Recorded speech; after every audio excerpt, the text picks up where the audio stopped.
So right here, I'm gonna be turning $63 into 1,000, and yeah, the goal is 1,000. All right, the goal is 1,000.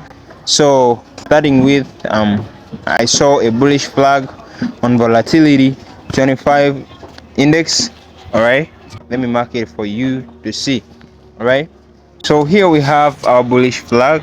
First, you start marking your trend lines. Okay, you make sure it has 3 touches. Okay, you make sure it has 3 touches, as you can see right here. 1, 2, 3. Those are 3 touches. Okay, those are 3 touches. So after you finish drawing your upper trend lines, you come at the bottom side and you start drawing your bottom trend lines. All right, you make sure it has 3 touches, as you can see right here, using the wicks. Okay, so right here I'm gonna be marking my demand zone. As you can see right here, we have a rally, base rally. As you can see, that's our demand zone, that's our support level, and down here there is another support level, which is our second demand zone over there.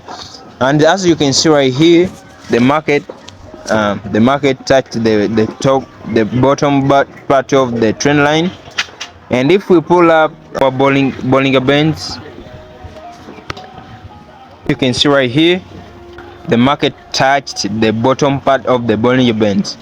So for now, the market has to go up. I expect the market to go up. Okay, I expect the market to go up, something like this. All right, guys, for the entry is the demand zone and the bullish flag. Okay, you can see right here,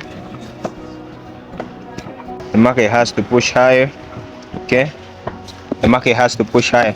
So for now, let me turn on my my trade positions, trade orders, and trade history. Okay, so I entered right here. Okay, that's where I entered, and I'm in $172. All right, I'm at 100. I'm going to be in $200. All right, so I'm gonna be waiting. Remember, the goal is $1,000. Okay, the goal is $1,000, and that's pretty much it, guys. And I'm gonna be updating you soon. 3 hours later. Yeah, boy. So what's up, guys? The moment we entered the market just went up. Okay, the market just went up, and now we hit our goal, which is $1,000. All right, here our goal, that is $1,000, and from $63 to 1,000 in one trade. Okay, we hit that in one trade, guys.